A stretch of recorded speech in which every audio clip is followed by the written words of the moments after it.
São neste momento 10 horas e 15 minutos em Cabo Verde. Vamos então dar início ao programa Direto ao Ponto.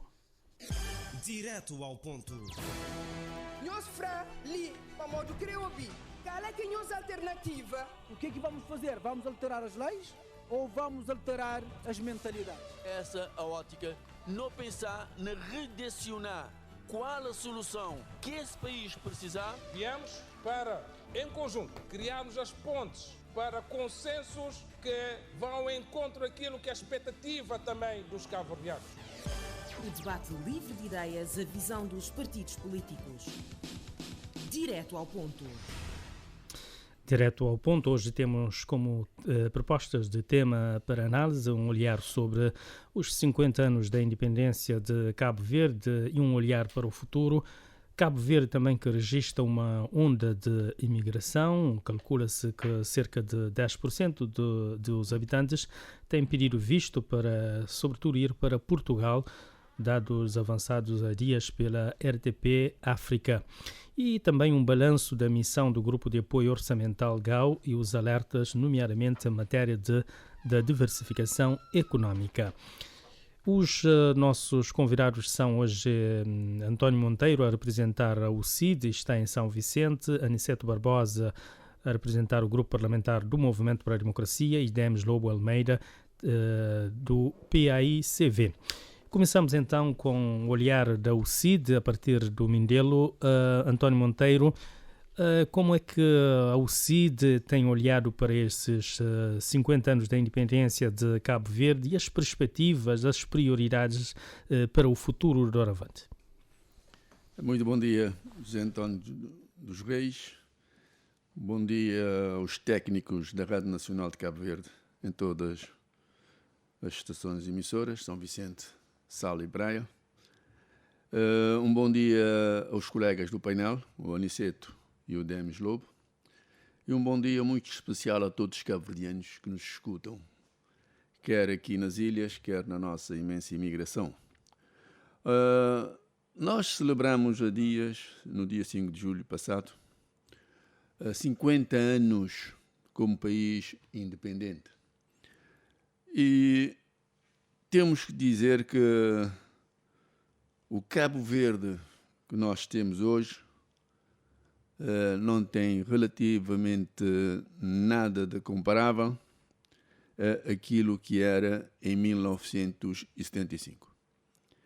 Tivemos ganhos significativos, apesar de, e aqui abro um parênteses para dizer isso, de hoje poderíamos estar num patamar de longe melhor aquilo que estamos neste momento. Mas, independentemente desta situação, daquilo que poderíamos estar ou não, a verdade é que o país é completamente diferente daquilo que nós tínhamos há uns anos atrás. Daí que, desde logo, em termos de número da população, é preciso dizer que Cabo Verde, na altura da independência, tinha aproximadamente, segundo os dados, entre 260 a 270 mil habitantes. Hoje rondamos os 520 e poucos mil habitantes. Nós tínhamos um rendimento per capita menos de, alguns dizem $300, outros dizem 250 por pessoa. E hoje temos o rendimento per capita superior a $5.000. Tínhamos um país que tinha grandes fragilidades em termos de educação. A taxa de analfabetismo era muito elevada, comparada com aquilo que nós temos hoje. A saúde, idem aspas, em termos de infraestruturas, nós tínhamos também muito poucas infraestruturas comparando com aquilo que é hoje.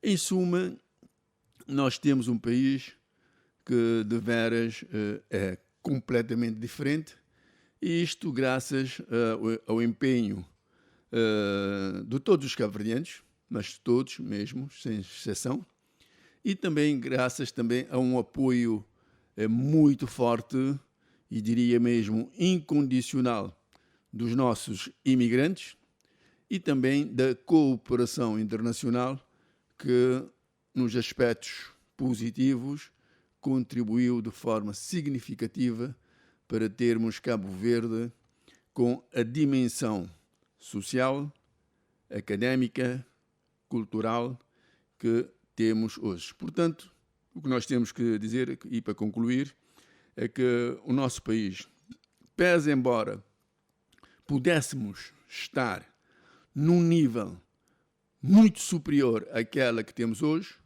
mas o nível que hoje patenteamos é, de longe, muito melhor, mas muito melhor mesmo, do que aquilo que nós tínhamos em 1975. Portanto, valeu a independência nacional e esperamos que, doravante, possamos ter em linha de conta a situação do país e trabalharmos conjuntamente. Muito bem, Monteiro.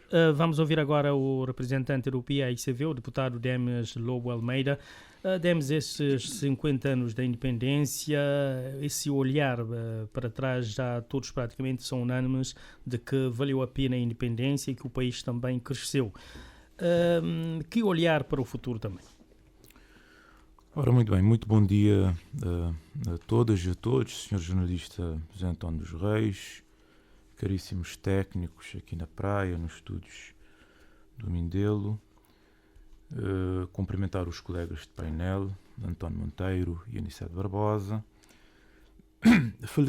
cumprimentar as cabo-verdianas, os cabo-verdianos e felicitar-lhes vivamente por estes 50 anos da nossa independência. Efetivamente, entendemos que é inquestionável que a independência valeu a pena, que em 1975 nós nos debatíamos com a fome, com a indignidade, com o analfabetismo, com a ausência ou a iminência de ruptura de bens alimentares absolutamente basilares e que, portanto, fizemos um percurso globalmente muito positivo. Em todas as repúblicas, na primeira e na segunda, em todos os governos de 1975 a esta parte, fizemos um percurso ascendente, um percurso positivo, ainda que sectorialmente, aqui ou acolá, tivéssemos registado alguns retrocessos, mas globalmente o percurso foi amplamente positivo. Veja que, por exemplo, nós tínhamos 90% da população desempregada em 1975, que dependia essencialmente da agricultura de sequeiro, num ano em que enfrentávamos o 7º ano consecutivo de seca, não é? Nós não tínhamos uma economia completamente arruinada, uma indústria que praticamente não existia.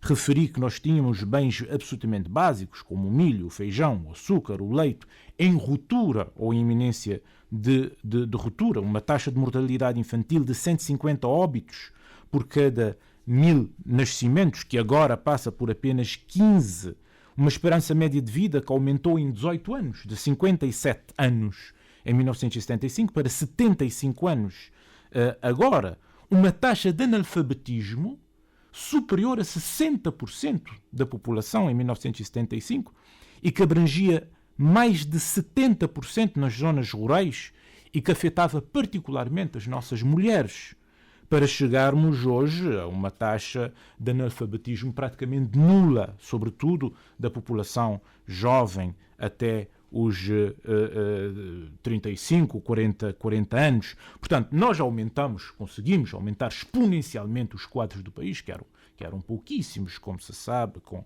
uma prioridade forte que se deu ao ensino superior, à formação. Nós que tínhamos um orçamento de 500 mil contos, não é? E que metade do orçamento se destinava às frentes de alta intensidade de mão de obra, não é?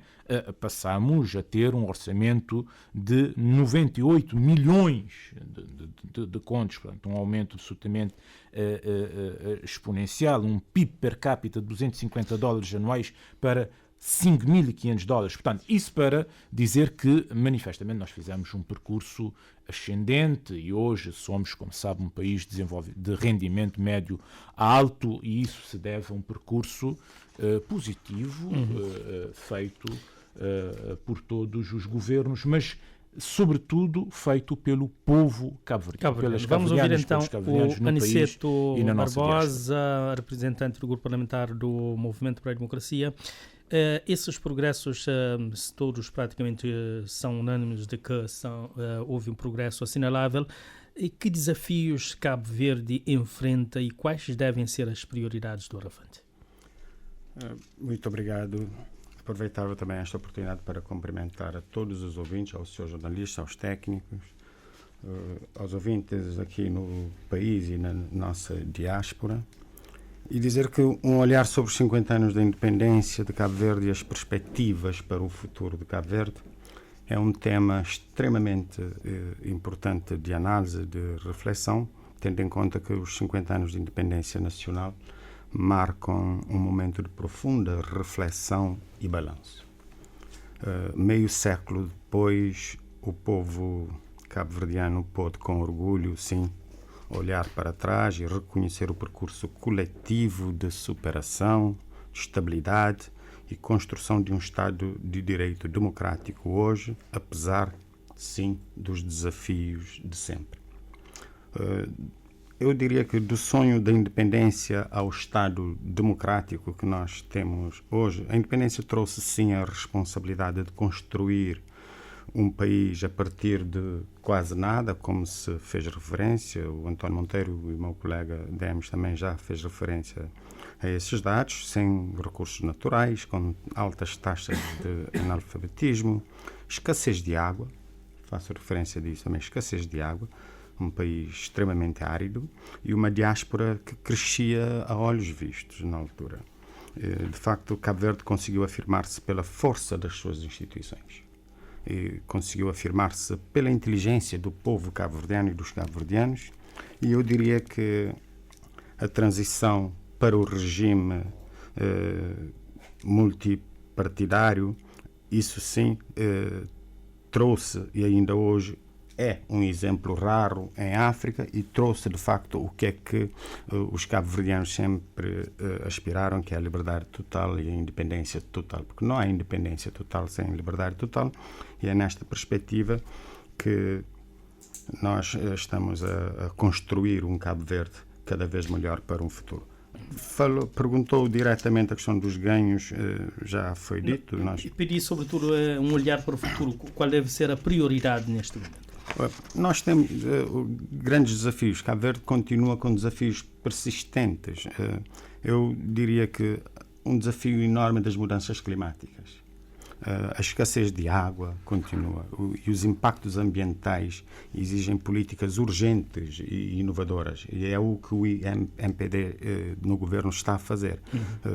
Nós precisamos massificar essas políticas para podermos garantir uma transição climática ou então aguentar a questão das mudanças climáticas de uma forma mais sustentável. A segurança alimentar e energética também é um outro grande desafio. A dependência externa continua muito alta ainda em Cabo Verde. Não há produtividade ainda suficiente em Cabo Verde para garantir esta segurança alimentar.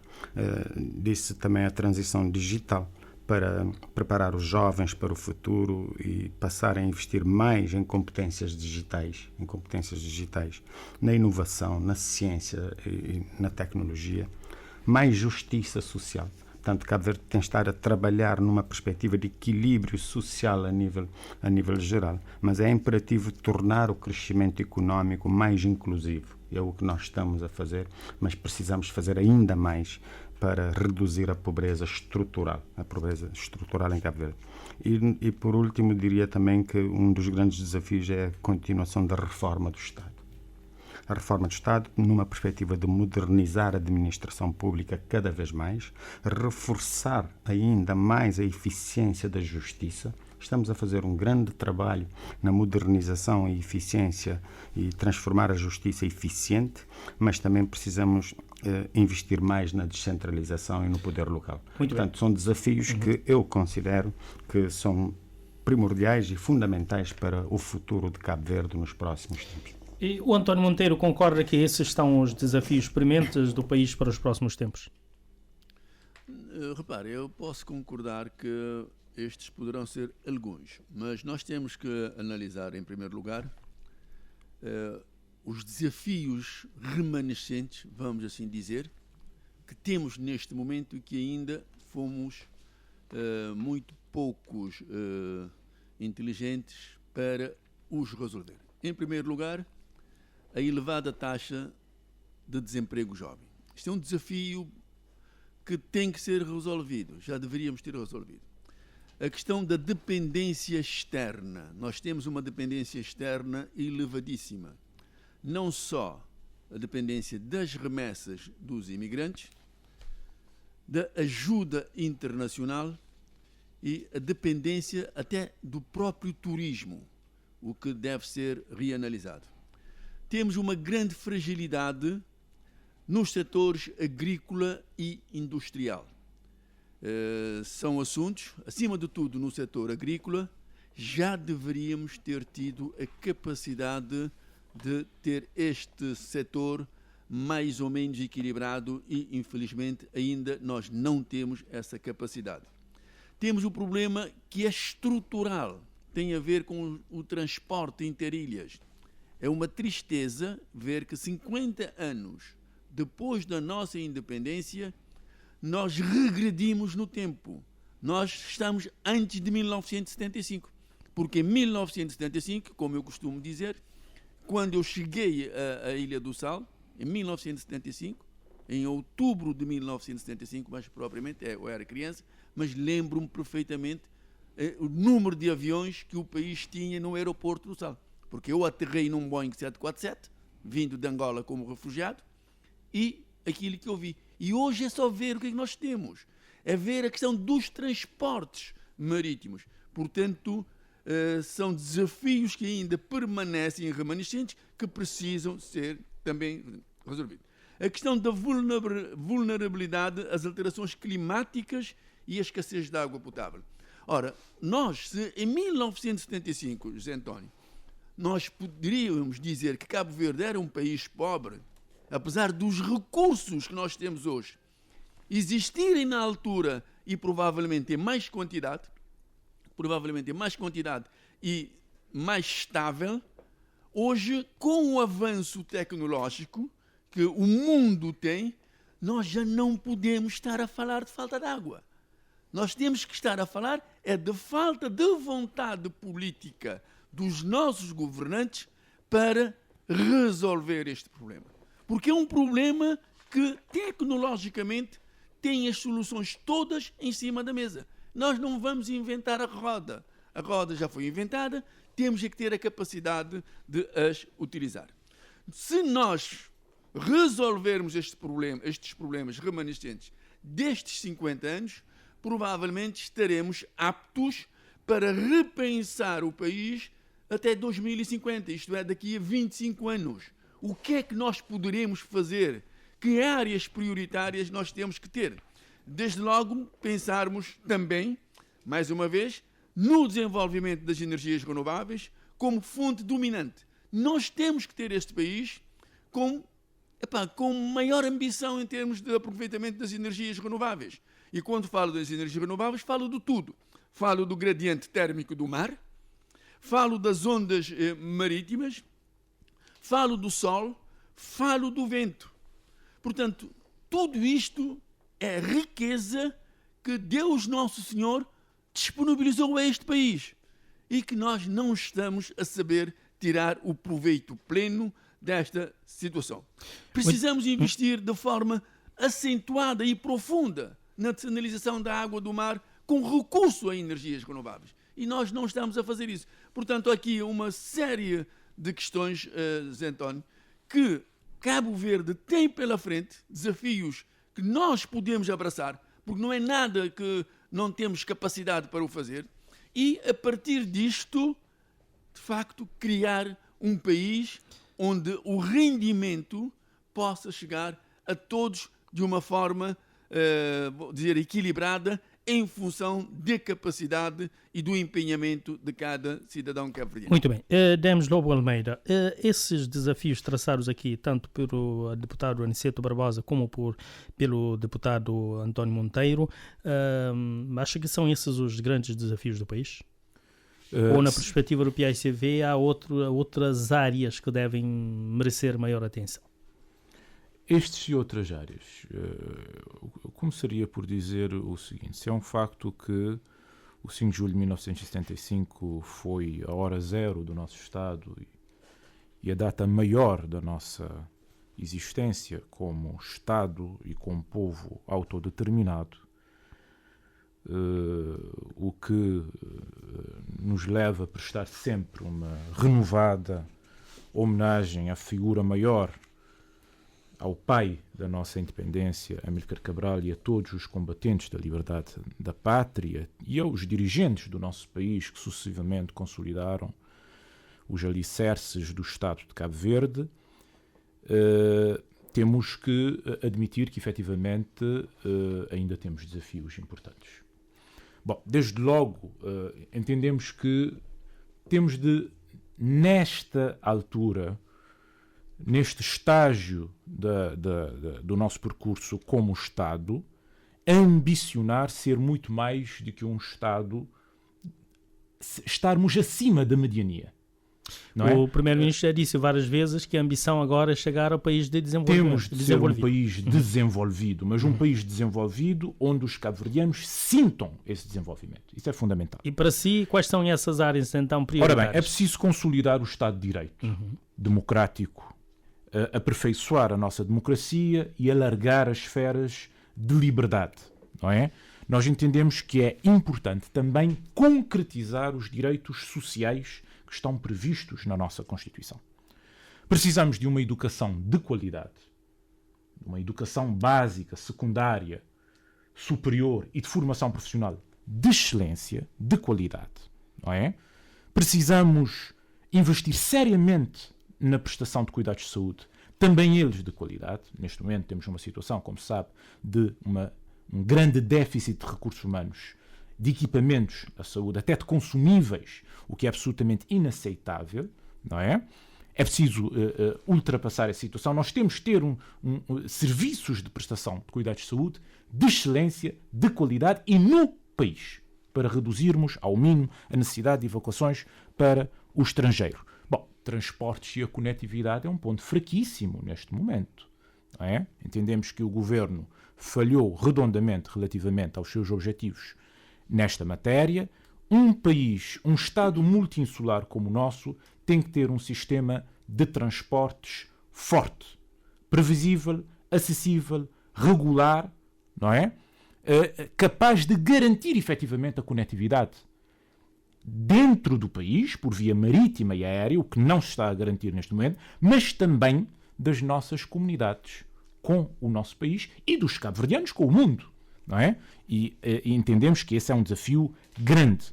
Uma justiça efetivamente célere, que decida em tempo útil, célere, de qualidade e que decida em tempo útil. Isso também ainda é um desafio grande. Nós precisamos ter uma agenda séria do trabalho digno, não é? Dignidade laboral, estabilidade laboral, salários condizentes com a carga laboral, porque é o fato de não termos neste momento no país, em largas franjas do setor laboral, trabalho digno, estável, devidamente remunerado, com todos os direitos laborais assegurados, é isso que está na origem de uma fuga quase que em massa de cérebros do nosso país, como nós veremos mais adiante. Temos de erradicar a pobreza extrema, temos de reduzir as cifras irrisórias à pobreza, temos que investir seriamente na habitação condigna, que ainda também é um problema grave, fazer a transição energética com base nas fontes energéticas de matriz renovável, modernizar a nossa agricultura, voltarmos para o mar, não é? E explorarmos os recursos marinhos, investir na indústria, ter uma política externa mais coerente e voltada para o desenvolvimento e para a afirmação do multilateralismo. Portanto, entendemos que temos ainda desafios muito, muito sérios. Aniceto Barbosa, um dos desafios que aqui o António Monteiro da UCID disse, por exemplo, a nível dos transportes, que há uma regressão para antes de 75. Certamente não concordo com isso. Aliás, nem o senhor jornalista concorda. Não, eu estou a perguntar. É uma afirmação que estou a fazer. Permita-me só fazer um pequeno comentário que tem a ver com a questão ainda do desafio que nós temos pela frente. Disse bem, e o Sr. Primeiro-Ministro já fez esta afirmação de que o próximo desafio de Cabo Verde é tornar Cabo Verde um país de rendimento alto. Um país de rendimento alto. Isso significa todos esses desafios que os colegas apontaram está na agenda do governo. Está na política para massificar essa política e depois tornar Cabo Verde, de facto, num país de rendimento alto. Mas isso como é que se faz? É com planeamento, com estratégia e com definições claras de políticas de sustentabilidade do país. Diria que colocam a questão dos transportes. Mas o António Monteiro começou aí bem, 50 anos depois, só que ele disse que regredimos. Eu não diria nem a regressão ou não, eu diria 50 anos depois, ainda estamos a lutar com a estabilização do transporte. O António Monteiro disse que uma regressão para antes de 75. Sim, infelizmente, antes de 75 estava criança ainda na Somada, nem via os aeroportos, quanto a mais outra coisa, portanto não posso fazer essa afirmação. De qualquer maneira, é para dizer que em relação ao transporte, ainda hoje, 50 anos depois, estamos a lutar para criar condições e estabilidade para a mobilidade interna. Hoje, por exemplo, vimos notícias tanto do Fogo, Brava, de São Nicolau e de Maio com dificuldades de ligação. Repare que qualquer interrupção nas ligações, quer aérea, quer marítimas, causa transtorno, porque há um passageiro que vai viajar e não consegue viajar. Isso é claro e há transtorno. O que eu queria concluir no meu raciocínio anterior era que a questão dos transportes, e hoje, 50 anos depois, estamos a lutar para a consolidação e criar as condições infraestruturais, quer em termos de equipamentos fluviais e aéreos, quer em termos de infraestruturas aeroportuárias e portos, significa que nos 50 anos foi muito lento o trabalho. Culpa de todos os governos? Não, eu não diria culpa, mas são desafios que todos os governos enfrentaram e que ainda hoje estamos a enfrentar. Portanto, aqui não há dizer que o governo, porque está no poder neste momento, não fez ou deixou de fazer. Não. De facto, é um desafio. Estamos a trabalhar arduamente para a resolução desses problemas. Como se sabe, já foi anunciado, por exemplo, na ligação aérea, a compra e a aquisição de 2 aviões que já começaram a circular nas redes sociais, as pinturas das aeronaves, e o próprio presidente do Conselho de Administração da TACV já veio a público dizer que brevemente os aviões chegarão a Cabo Verde.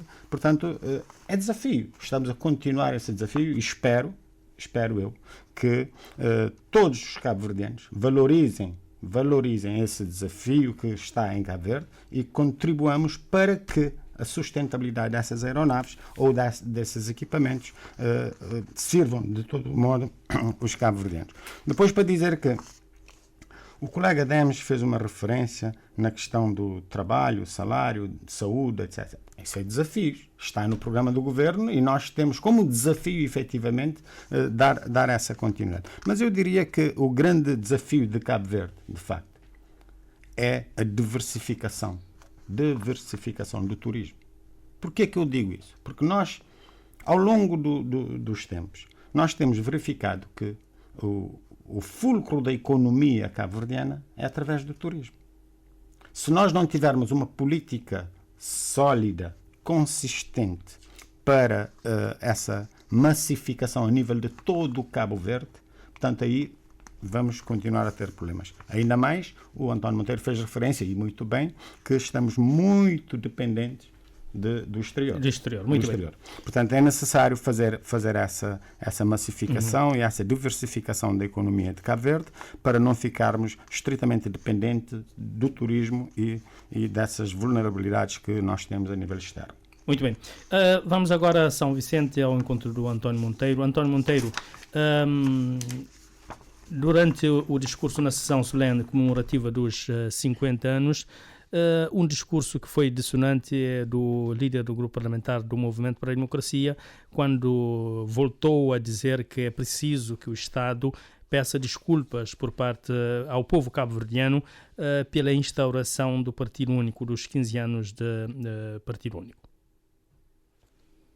Permita-me, antes de ir à sua questão, para rematar a problemática do transporte, para voltar a fazer a afirmação que eu fiz. De facto, a nível dos transportes aéreos, nós regredimos. Estamos pior do que antes de 1975.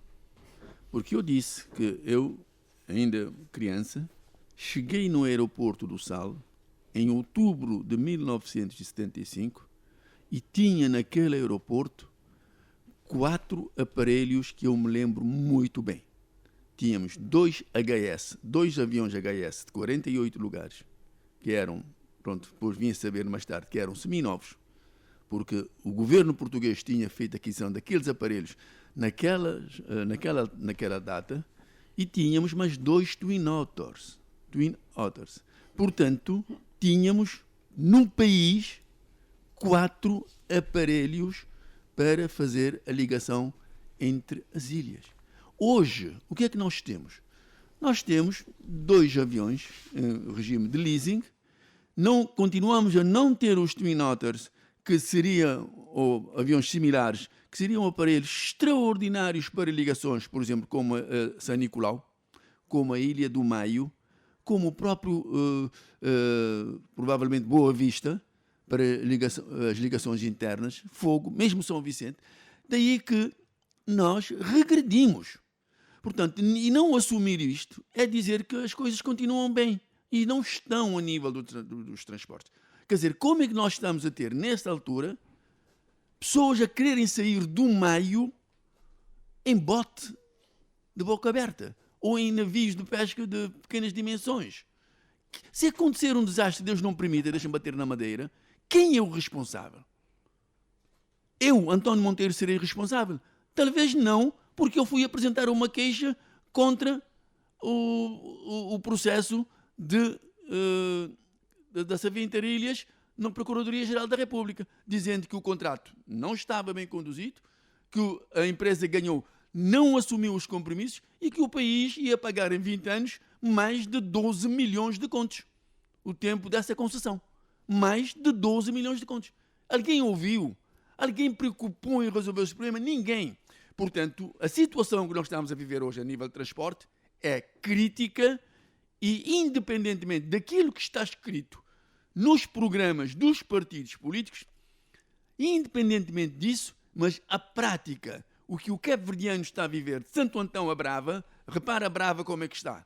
Quer dizer, não é admissível 50 anos depois. Enquanto nós, como políticos, não assumirmos que estas situações são anormais, são abomináveis, que não podem ter lugar num país com a capacidade intelectual que nós temos em Cabo Verde, não iremos a lugar nenhum.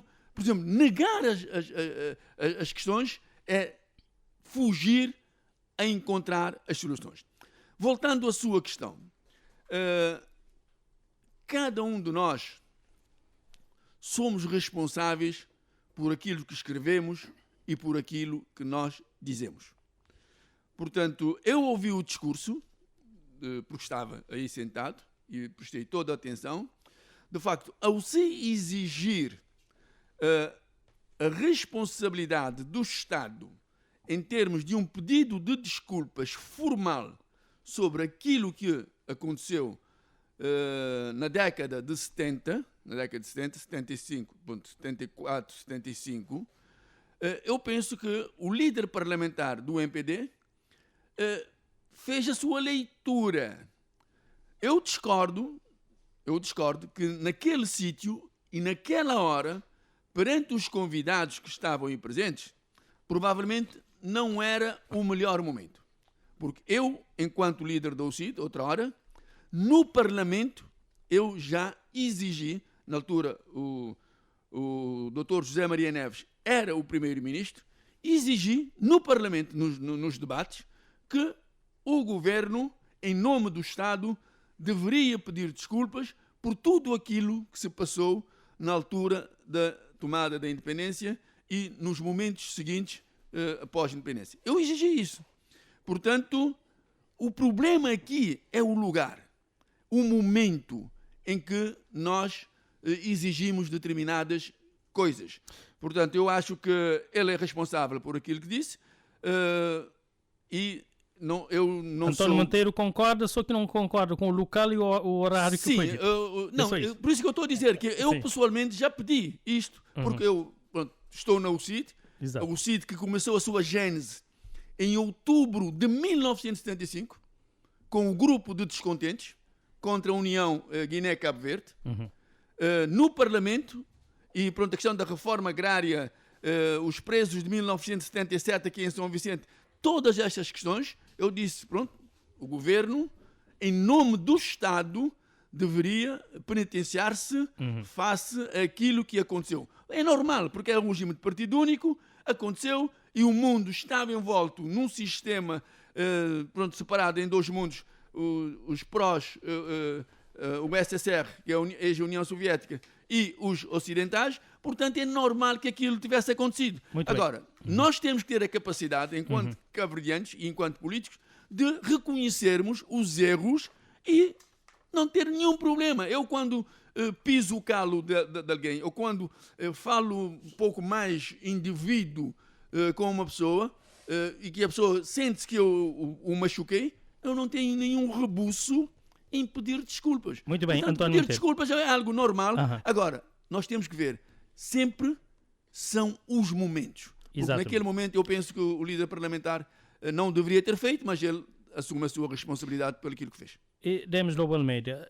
Celso Ribeiro, em nome do Grupo Parlamentar do Movimento para a Democracia, disse que a imposição do Partido Único foi um erro histórico e que, passados 50 anos da nossa independência, um pedido de desculpas por parte do Estado ao povo cabo-verdiano ainda se justifica. Ok, antes de ler esse discurso... E não é a primeira vez que há esse discurso. Sim, antes de ir ao comentário desse discurso extremamente infeliz, que de resto tem merecido a condenação transversal da sociedade cabo-verdiana, como nós temos verificado. Bom, nós temos de dizer em primeiro lugar que quando dizemos que o desafio é de um país desenvolvido, nós não estamos a falar de um país de rendimento médio alto apenas, de um país efetivamente desenvolvido, que os cabo-verdianos sintam esse desenvolvimento. Esse é o principal desafio. Agora, nós entendemos também que não pode o representante de um governo que está a caminhar para o fim de uma legislatura, está há quase 10 anos no poder, venha dizer que a responsabilidade pela situação caótica que nós temos nos transportes marítimos e aéreos é de todos os governos. Isso é absolutamente inaceitável. Essa responsabilidade é do governo do MPD e do Sr. Ulisses Correia e Silva, que falharam olimpicamente os seus objetivos relativamente aos transportes neste país. E sim, em muitos aspectos, nós estamos pior do que em 1975. Isso é absolutamente evidente. Porque, neste momento, por exemplo, os aviões que estão a operar são aviões em regime de wet leasing. São aviões alugados com tripulação, com seguro, com manutenção, com tudo e mais alguma coisa, a preços absolutamente proibitivos, chegando o governo a transferir mais de 10 mil contos por dia aos TACV para aguentar esses contratos, quando nós temos tripulação qualificada, bem formada, bem preparada, cabo-verdiana, em casa. Não é? E, portanto, há um falhanço total. Nós há dias tivemos mais de 24 horas sem qualquer ligação marítima neste país, exceto na rota Santo Antão-São Vicente. Há um caos completo e isso decorre de um falhanço global das políticas do governo do MPD, do Sr. Ulisses Correia e Silva, para os transportes. Isso é deitar a toalha ao chão, é um governo que já não tem solução para os transportes neste país. É isso que o Sr. Deputado Aniceto Barbosa está aqui a reconhecer 9 anos e tal depois do início desta governação.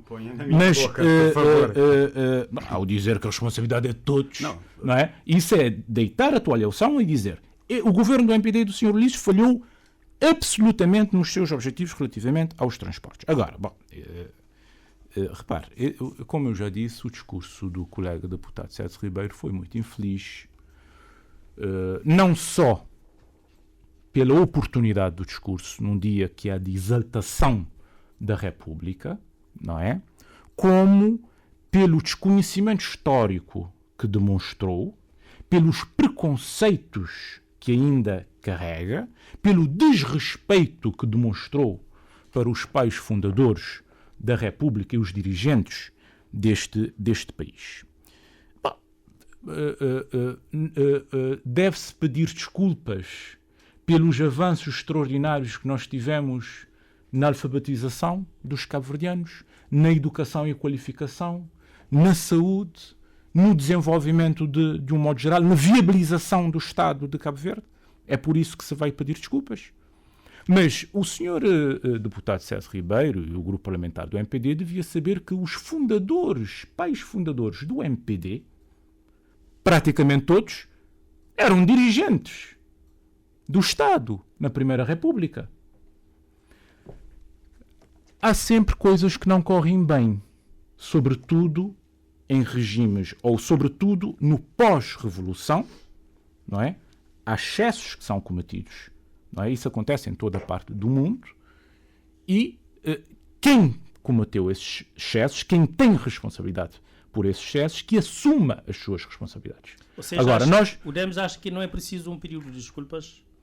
A ser necessário um pedido de desculpas, todos os governos teriam que pedir desculpas pelos erros que foram cometidos ao longo da governação. Em pleno regime democrático, os governos do MPD ordenaram, por exemplo, a prisão arbitrária de sindicalistas e de jornalistas. Contestaram decisões judiciais na praça pública. Isso em plena democracia. Transferiram arbitrariamente funcionários públicos de uma ilha para outra, separando famílias. Numa perspectiva persecutória, não é?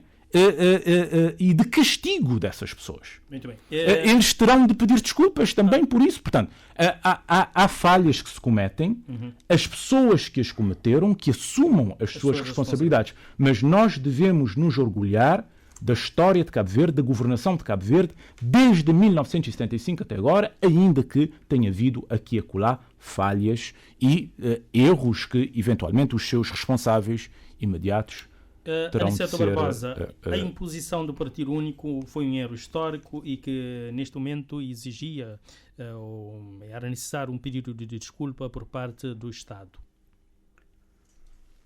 Bom, antes de entrar neste ponto, só para rebater rapidamente a questão dos transportes, em que os colegas têm tocado e com veemência, dizer que nós neste momento em Cabo Verde temos 2 Boeings a voar.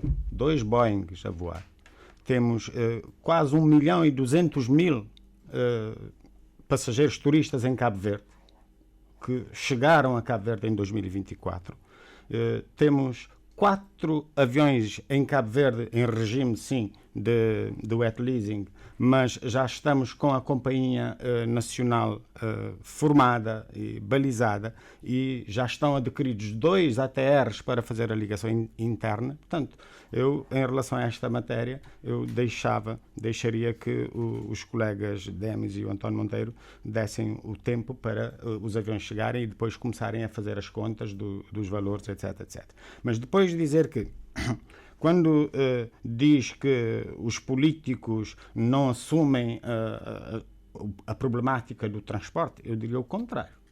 Porque nós assumimos tanto, os políticos assumem tanto e o governo assume tanto que está empenhado a resolver o problema dos transportes. Está empenhadíssimo e tem demonstrado por A mais B que, efetivamente, está a trabalhar para a resolução dos problemas dos transportes. Bom, indo diretamente à questão colocada, Bom, eu só queria dizer ao Sr. colega Monteiro que eu concordo em absoluto com a primeira parte em que disse que concorda e que já fez também um pedido de... Exato, exigiu um pedido de desculpas, para dizer que o espaço onde foi preferido o discurso que está em causa foi um espaço da Assembleia Nacional, um espaço do povo, em que os convidados todos que lá estavam, mas todos, conhecem a história de Cabo Verde. Afinal, são convidados amigos de Cabo Verde. Conhecem muito bem a história de Cabo Verde. Portanto, é para dizer que, em defesa da responsabilidade histórica e contra o silêncio conveniente, em termos de crispação política, torna-se habitual que se acuse os adversários de reviver o passado sempre que se levanta o tema dos abusos cometidos durante o regime de Partido Único em Cabo Verde. Sempre que se fala dos abusos cometidos pelo regime do Partido Único, há vozes que se levantam com veemência numa perspectiva de condenação de quem fez essas declarações. Dizer que, no entanto, esse tipo de crítica, frequentemente embrulhada, diria eu, frequentemente embrulhada num discurso de reconciliação artificial, serve mais para proteger os que querem reescrever a história do que para promover uma memória honesta e coletiva. É essa a realidade dos fatos. Nós precisamos reescrever a história, sim, porque a história não pode ser vista só numa perspectiva dos que fundaram o PAIGC, dos melhores filhos da nossa terra, mas a história tem que ser escrita e revista para que os meus netos e os meus bisnetos encontrem de facto uma história real de Cabo Verde e uma história verdadeira de Cabo Verde. Pois, para dizer que foi sim o que vimos quando o deputado Celso, o meu colega deputado, ilustre colega deputado Celso Ribeiro, do MPD, sugeriu que o Estado deveria pedir desculpas ao povo cabo-verdiano, isso pelos abusos cometidos no período autoritário. A reação não tardou. Nós vimos isso. De facto, acusaram-no de oportunismo político, de simplificar a história e de usar o passado como arma de arremesso. Portanto, se estão a acusar, têm medo de quê? Têm medo de quê? É a verdade. O Celso disse alguma mentira? Disse alguma mentira no processo?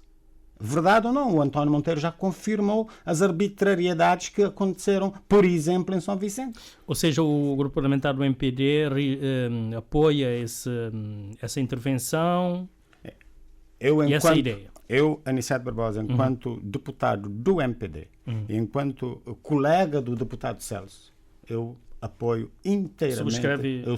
Subscrevo inteiramente isso. Eu, se calhar, diria mais. Pedir desculpas não é uma jogada de nenhum tipo. É sim um gesto de coragem institucional. Temos que ter coragem institucional. Democracias maduras, muitas no mundo inteiro, reconhecem os seus erros históricos e assumem a responsabilidade por atos cometidos em nome do Estado. O António Monteiro fez essa referência. O Estado de Cabo Verde deveria, sim, pôr a paz nessa matéria e pedir desculpas a todos os cabo-verdianos que sofreram, porque repare, eu posso não, ainda era criança, posso até não viver essas arbitrariedades, mas há pessoas cabo-verdianas que viveram, que foram de facto obrigados a situações incómodas na sua vida familiar, pessoal, e até outros que saíram do país arbitrariamente, outros que foram presos no campo de concentração de Tarrafal.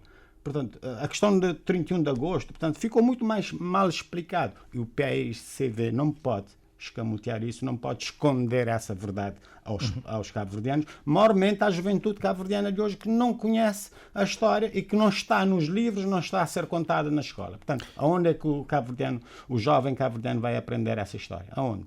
Portanto, pergunto eu. Muito bem. António Monteiro, também as atividades comemorativas dos 50 anos da independência trouxe a Cabo Verde chefes de Estados, por exemplo, da Guiné-Bissau, Portugal, Senegal e também a secretária-geral adjunta das Nações Unidas. Em termos de cooperação internacional, quais os desafios que o país neste momento deve trilhar? Bem, permite-me mais uma vez, antes de ir à sua questão, fazer aqui algum reparo relativamente aos transportes, em primeiro lugar. Dizer que pronto, o Aniceto não quer aceitar que hoje nós estamos piores do que aquilo que estávamos em 1975.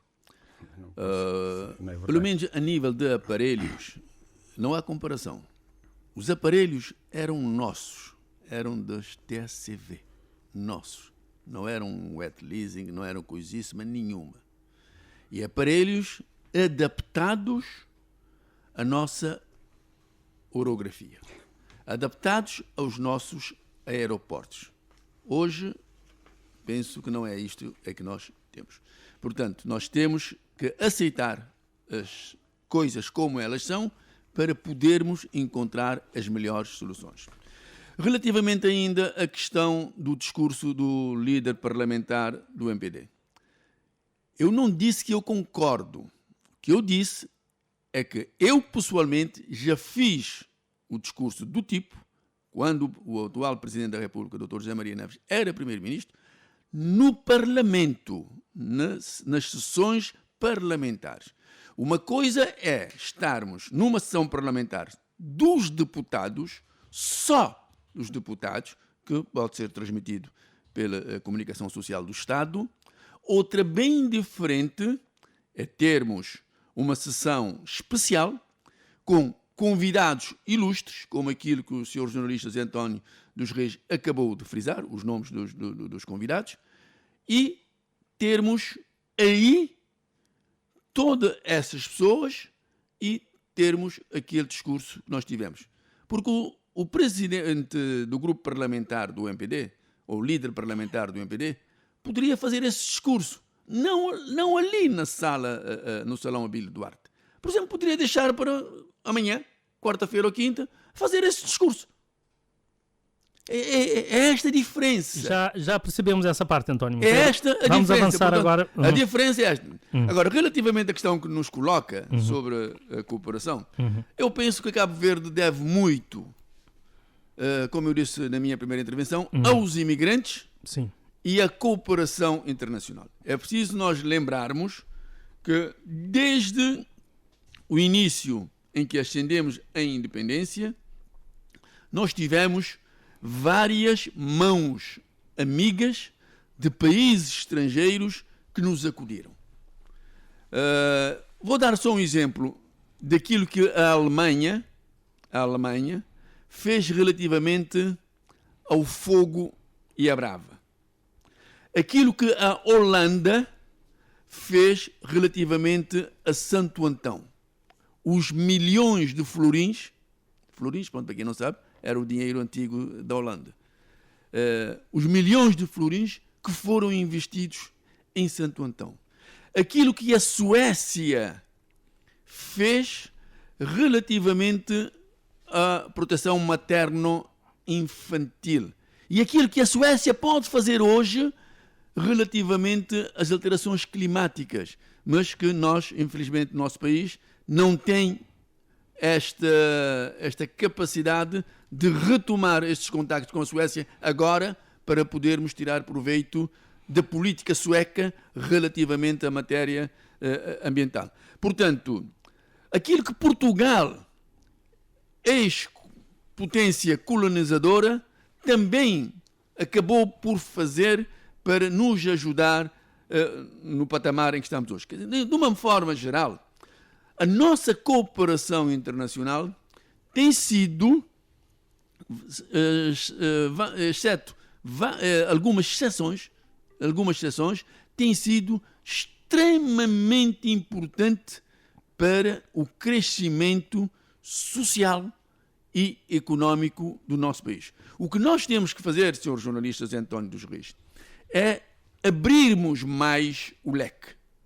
Abrirmos mais o leque para apanharmos o maior número de países possíveis, termos a cooperação bilateral, melhorarmos a cooperação multilateral e podermos não só receber, mas também darmos aquilo que somos capazes de organizar melhor, de pensar melhor, para termos, de uma forma em geral, um mundo mais estável e um mundo mais amigo uns dos outros, para podermos ter o planeta Terra com menos crispação e menos solavancos. Portanto, a cooperação internacional é extremamente importante para continuarmos a caminhada desta feita de forma mais acelerada para o desenvolvimento de Cabo Verde e chegarmos em 2050, vamos assim dizer, daqui a 25 anos,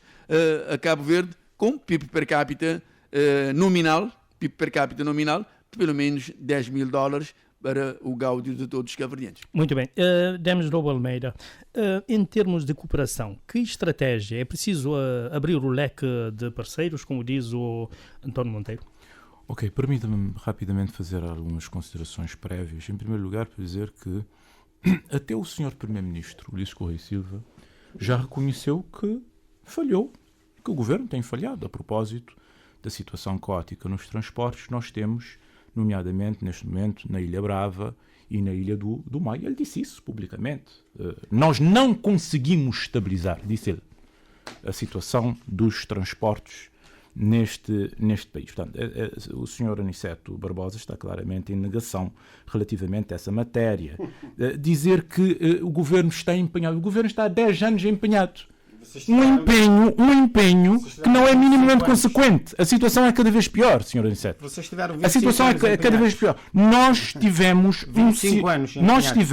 um sistema de transportes que funcionava, que ligava todas as ilhas, que ligava as nossas comunidades com o país, e nós fizemos investimentos estruturantes que vocês nunca fizeram. Nos aeroportos, nos portos, na qualificação do nosso destino. Vocês não têm um único registro de uma obra estrutural nesta matéria. Tem um Porto do Maio assoreado e esse é que é o vosso registro. Não tem obra rigorosamente nenhuma. Em termos de cooperação. É uma falhança, é um falhanço total. Agora, nós ainda fazendo referência ao discurso infeliz do colega deputado César Ribeiro, a pessoa que escreveu esse discurso demonstrou não conhecer minimamente a história e de querer reescrever a história. Como é que, no dia em que celebramos os 50 anos da nossa independência, você começa o seu discurso homenageando os capitães de Abril? Quer dizer, Amílcar Cabral, não houve uma única referência ao líder da nossa luta, Amílcar Cabral, aos nossos combatentes da liberdade da pátria. Porquê? Porque o MPD tem um complexo que não consegue disfarçar relativamente a Amílcar Cabral, o seu pensamento e o seu legado, e aos combatentes da liberdade da pátria. E há muita gente no MPD que lida muito mal com a independência nacional.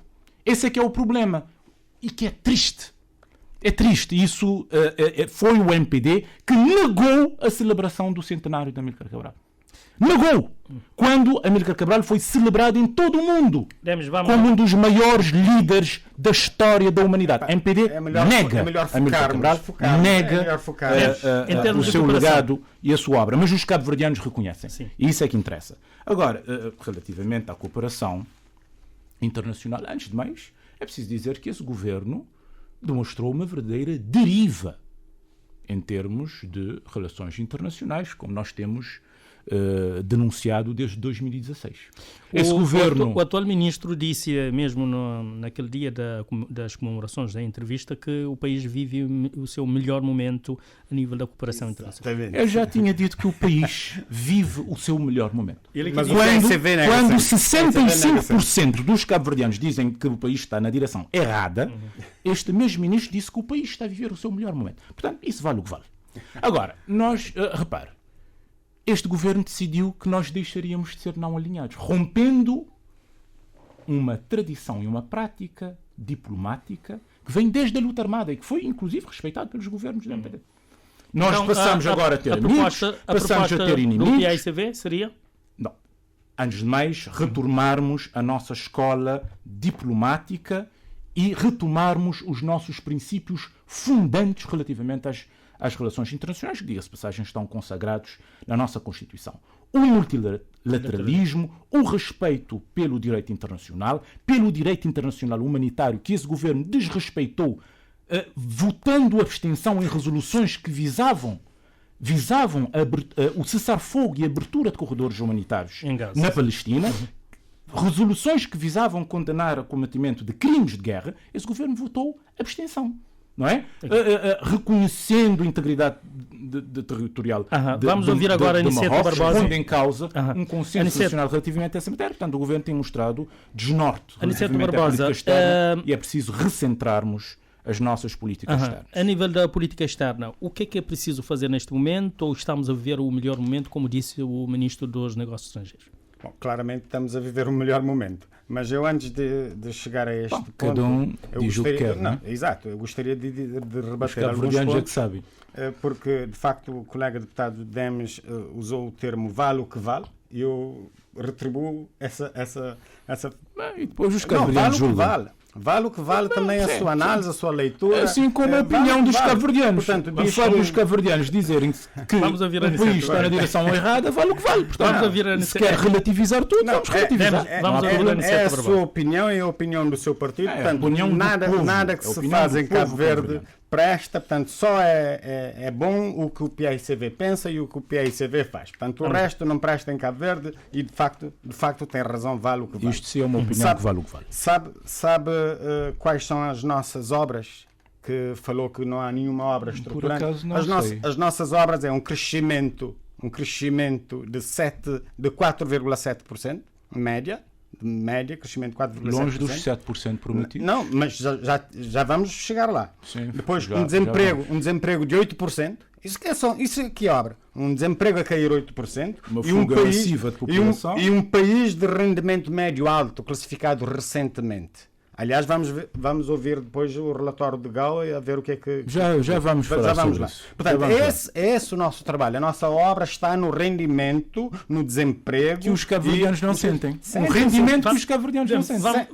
Sentem-se. O PAICV que não consegue ver. Aniceto, vamos ver a cooperação. Sim, de qualquer maneira... Não, permitam-me, porque fizeram um conjunto de... Já estamos a ficar sem tempo. Portanto, eu diria que o colega deputado Demes trouxe um argumento ainda no discurso do colega deputado Celso, a dizer que viu-se que, como muitas figuras hoje no MPD estiveram ligadas ao regime anterior. Isso é verdade. É verdade. Mas isso é verdade, porque todo mundo, em 75, não havia outro partido. Portanto, só haviam os partidos que vocês... E eram obrigados a estar... Só haviam os partidos que vocês não aceitaram para integrar a política cabo-verdiana. Eles também não aceitaram, estavam lá. Mas essa constatação que está a dizer não anula a necessidade de responsabilização, colega deputado Demes, ok? Pelo contrário, revela que a transição foi feita com continuidade institucional e por isso exige ainda mais clareza sobre quem fez o quê e como, com que e com que consequências. Portanto, o pedido de desculpa não deve ser individual, mas institucional. É isso que o colega Celso pediu. Institucional. Em memória a todos aqueles que sofreram no Partido Único. Só para lhe lembrar uma coisa. Eu vou-lhe convidar para ler o livro A Tortura em Nome do Partido Único. Eu por acaso já li. O PAICV e a sua política. Eu já li. O PAICV e a sua política de Onésimo Silveira. Portanto, não sei se leu. Se não leu, vai ler. Ou se já leu, vai reler novamente para poder perceber efetivamente o que é que o Onésimo Silveira retratou aqui em livro, que ficou histórico. Portanto, para todos os cabo-verdianos, jovens, crianças de hoje, de amanhã, para lerem e para perceberem de facto o que é que foi a tortura em nome do Partido Único. Para fechar isto? Claramente. Agora, para dizer a questão da cooperação internacional, portanto, o Sr. Ministro já disse que nós estamos numa boa fase. A viver o melhor momento. Sim, estamos numa boa fase. Isso porquê? Porque nós somos reconhecidos hoje por toda a comunidade internacional. Um país que tem boa governança. Um país democrático, com Estado de Direito, com as instituições todas a funcionar. Portanto, esse que é o ganho das relações internacionais. E a estratégia deve ser a diversificação do leque de parceiros? Ou... Não, nós estamos permanentemente à procura de melhores soluções para Cabo Verde. E essa procura também abrange o alargamento da nossa relação internacional. Em todos os níveis, em todos os campos. Porque Cabo Verde, como se disse inicialmente, é um país que fica muito dependente de recursos externos. Nós estamos a trabalhar para diminuir essa dependência a cada dia. Então temos que alargar o leque de cooperação, o leque de internacionalização, para podermos de facto ganhar Cabo Verde nos próximos anos, e um nosso desafio. Portanto, é esse que é o nosso grande desafio, e o Sr. Ministro disse muito bem, não há melhor momento para a cooperação cabo-verdiana do que o momento atual em que estamos a viver. Bom, vamos agora para um segundo ponto. Começaremos agora pelo PAICV, Denis Lobo Almeida. Cabo Verde registra uma nova onda de imigração, pelo menos é o título da reportagem da RTP África. Calcula-se que cerca de 10% dos habitantes, dos cabo-verdianos, estamos a fazer referência, pedem vistos para Portugal. São atribuídos por mês cerca de 4 mil vistos para Portugal. E por ano, cerca de 50 mil cabo-verdianos abandonam o arquipélago. Que leitura a esses dados? Ora bem, esses dados que são altamente preocupantes demonstram que todo esse discurso feito pelo governo do MPD, pela situação aqui na voz do deputado Aniceto Barbosa, não chega às pessoas. Não chega às pessoas. Nós temos de lembrar que este governo... As vossas políticas são as mesmas desde sempre. Nós temos de fazer o discurso de sempre. Nós temos de lembrar que este governo, num compromisso para a década, prometeu criar 45 mil postos de trabalho, num compromisso para a década, dignos e bem remunerados. Quem não se lembra dessa promessa emblemática do Movimento para a Democracia? Portanto, falhou. Portanto, nenhuma cabo-verdiana quer sair do país, tivesse no país condições para viver com toda a dignidade, para ter rendimento, para estar com a sua companheira ou o seu companheiro, com os seus filhos, com a sua família. Se saem, é porque a conjuntura lhes obriga a sair. E mais uma vez, voltando ao discurso do líder parlamentar do MPD... Esse aqui é o tema. Isso tem a ver com essa matéria. Ele disse que isso é um sinal de progresso. As pessoas estão a sair do país em massa porque não têm as condições que o país devia lhes criar para fixarem-se no país, para trabalharem no país. Isso é um sinal de progresso, disse o líder parlamentar do MPD. Mas esse é o discurso oficial do Movimento para a Democracia e do seu governo, do Sr. Ulisses Correia Silva, o que é grave. Portanto, nós precisamos fazer com que o crescimento do país, com que o aumento do rendimento médio chegue às pessoas, para que as pessoas sintam que têm melhores condições de vida e queiram estar no país. Se perguntar às câmaras de comércio do Barlavento, do Sotavento e de turismo qual é a situação de mão de obra, nomeadamente nos setores da hotelaria e turismo, que o Sr. Aniceto Barbosa tem a obrigação de conhecer e certamente conhece. Ainda bem. Conhece, sabe porque conhece que é crítica. Nós não temos mão de obra. Há uma crise enorme de mão de obra qualificada por causa desta fuga de cérebros e de pessoas qualificadas para fora do país. Isto, a curto prazo, vai criar problemas muito graves ao nosso país, não é? De qualificação dos serviços ou da qualidade dos serviços que são prestados, terá um impacto muito negativo no principal motor da nossa economia, que é o turismo, porque é a exportação dos serviços de turismo que permite o crescimento que o país tem neste momento e compromete claramente o desenvolvimento do país. Portanto, é preciso arrepiar caminho, e esse governo já demonstrou que não tem soluções relativamente a essa matéria. É preciso criar postos de trabalho dignos, estáveis e não precários, como existe nesse momento, bem remunerados, não é? Para que as pessoas queiram ficar no país, a trabalhar no país, que é o que todo cabo-verdiano e todo cabo-verdiano quer. Muito bem. As pessoas só imigram quando a conjuntura lhes obriga a emigrar, salvo raras exceções. Aniceto, também o MPD já disse várias vezes que essa saída não deve ser encarada com motivo de alarmismo nem preocupação. Não, claramente, porque... Apesar desses dados, também mantém essa... Não, claramente, porque a história de Cabo Verde é de imigração, portanto, eu nem vou entrar nessa questão dos números. Eu agora desafiava aqui o colega deputado do Demos, como também sei que conhece muito bem a realidade dos trabalhadores cabo-verdianos, maiormente no setor turístico, para dizer que desafiava que aos empresários e aos privados cabo-verdianos para pagarem melhor os seus colaboradores.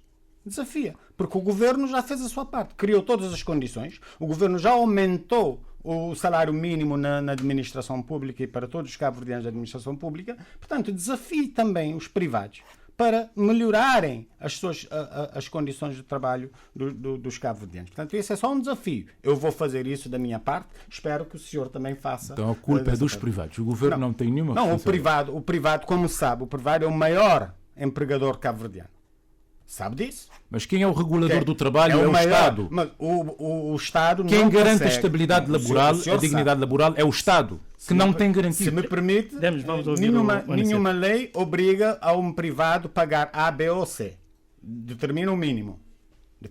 Sabe muito bem mais do que mas eu. Há convenções, há acordos Portanto, não é e há concertação social. É por isso que o governo para dizer que nós estamos a falar aqui de alguns números que a RTP África avançou, eu sinceramente fiquei estupefacto porque de facto os dados que eu tenho não correspondem a esses números. Portanto, eu vi que em 2023 eu consultei o Centro Comum de Vistos e a Embaixada de Portugal aqui e já agora, quais os dados que tem? Diz que em 2023 foram emitidos mais de 11 mil vistos de longa duração para cabo-verdianos e para Portugal. A maioria para trabalho, estudo e reagrupamento familiar.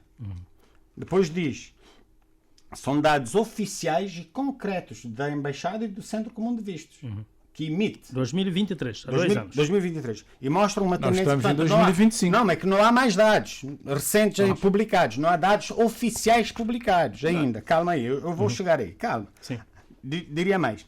Eu diria, atenção, há números que circulam e que não são verdadeiros. Isso dito por Centro Comum de Vistos. Que não são verdadeiros. Por exemplo, não há confirmação oficial de que 50 mil cabo-verdianos saem por ano ou que 10% da população está a emigrar. Portanto, se é 50 mil cabo-verdianos que saem por ano, daqui a nada já não temos cabo-verdianos. Portanto, isso é brincadeira de números, jogo de números. 4 mil vistos por mês.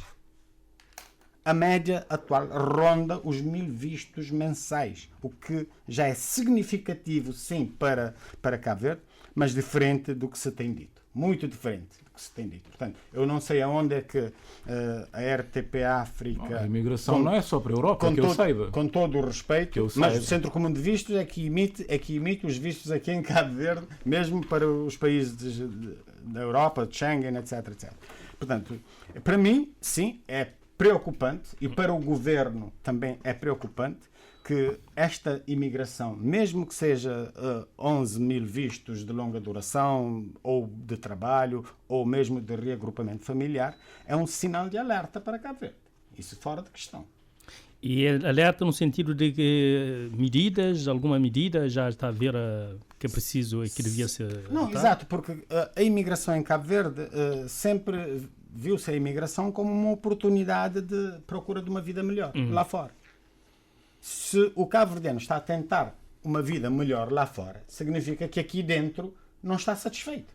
E nós isso temos que assumir. É uma realidade. Então, temos que continuar a trabalhar arduamente para criar todas as condições em todos os setores para que o cabo-verdiano se sinta de facto satisfeito na sua terra natal e regressar. Mas também não podemos ver a imigração só do lado negativo das pessoas que saem, da mão de obra que sai, etc., cérebros, como diz o PICV, etc., etc. Mas podemos ver das vantagens que a imigração tem para Cabo Verde. É por isso que nós valorizamos a nossa imigração. As vantagens, quer em termos de remessas, quer em termos da qualidade de vida que os imigrantes têm, ou que conseguem ter com as suas famílias aqui em Cabo Verde. Portanto, é bom dizer isso, que há fuga de cérebros, etc, etc. Mas, por outro lado, vamos ver, a fuga de cérebros ou saída em massa de jovens estão à procura de uma vida melhor. Conseguiram? Olha, parabéns. Continuem a lutar para a vossa vida. É isso que é o mais importante. Continuem a contribuir para Cabo Verde, para o desenvolvimento de Cabo Verde. Muito bem. António Monteiro, calcula-se então que por ano, conforme vou citando aqui uma reportagem da RTP África, que cerca de 10% dos cabo-verdianos, portanto, têm pedido visto para Portugal. Esses dados preocupam o CID? Primeiro, se são oficiais, não é? Bem, permita-me fazer o seguinte comentário. Bom, nós vamos à base das coisas. Cabo Verde, em 2022 ou 2023, se não me falha a memória, segundo os dados do INE, teve 7.981 nados vivos. Isto é, dito na linguagem crioula, nascer 7.981 crianças nessa altura. Morrer 3.032 pessoas. Ora, e ali que tem que ser a base, para não poder, de facto, analisar os factos. Se nascer 7.981 pessoas, morrer 3.032, se não fazer a diferença, quer dizer que a população deve aumentar num número de aproximadamente 4.900 e qualquer coisa. Portanto, isso não tem dados, é que dizer-nos que cerca de 50 mil cabo-verdianos estão a emigrar para a Europa por ano, isso é um catástrofe. É um catástrofe. Dali das duas umas. Ou os números que nos são apresentados, de 50 mil cabo-verdianos aproximadamente a emigrarem, não estão certos? Claro que não. Ou os números que nos são apresentados pelo INE em termos da população que nasce e a população que morre não estão certos. Das duas, uma. E eu prefiro acreditar nos dados do INE. Claramente. Mas, Monteiro, só para dizer também que desses 10% de cabo-verdianos que pedem visto para Portugal, aqui não está especificado também, como alertou bem o Primeiro-Ministro, de que, portanto, há pessoas que pedem visto de férias, há de estudo, entre outras coisas. Não, qualquer que seja. Há quem vai e regresse, como é evidente. Qualquer que seja as justificações. É claro que eu não estou aqui a admitir que todos vão e ficam. Pessoas que vão de férias e muitos que querem ir de férias não conseguem ir. É só ver um negócio obscuro, um negócio fraudulento que tem acontecido por causa de muitas pessoas que querem ir de férias, pessoas com emprego aqui em Cabo Verde, com um salário a nível nacional razoável, que querem ir de férias, pessoas reformadas que querem ir de férias ou visitar famílias doentes, que não conseguem porque não conseguem fazer o agendamento. Portanto, eu pessoalmente, António Monteiro, tenho grandes dificuldades em aceitar que o Centro Comum de Vistos ou a Embaixada, ou melhor, o Consulado Português, imita mais de 4.000 vistos por mês. Eu tenho muitas dificuldades, porque se nós formos a analisar os dados oficiais, por exemplo, eu tenho uma entrevista que um embaixador deu em 2023, em 2023, em que ele falava em aproximadamente 7.000 e poucos vistos concedidos, isto é, 1.000 vistos a mais até setembro de 2023, relativamente a todo o ano de 2022. Portanto, eu pego nestes dados. O resto que aparece, os números que são chutados, pronto, nós temos que fazer as contas. Nós temos que fazer as contas em princípio, aritmética. Portanto, eu não acredito que saiam do país 50 mil cabo-verdianos, ou dito de outra forma, que a Embaixada Portuguesa e o Centro Comum de Vistos coloquem 4.000 vistos por mês, porque eu já lá estive, eu já fui lá ver, eu já tentei, algumas pessoas pediram-me, vai lá tratar-me desse assunto no Centro Comum de Vistos, e eu vi a quantidade de pessoas que estão lá, eu vi por dia. Portanto, eu tenho dúvidas, mas independentemente, António dos Reis, das minhas dúvidas, o simples facto de estarem a sair mais de 7.000 cabo-verdianos por ano já é um número assustador. Independentemente dos... Não estou a falar dos 50. Eu vou cingir-me aos 7 mil a 8 mil. É um número assustador. Muito bem. E é preciso que o governo do MPD tome medidas para mantermos os nossos quadros, as pessoas com capacidade física e mental, para ajudarem no crescimento da riqueza em Cabo Verde.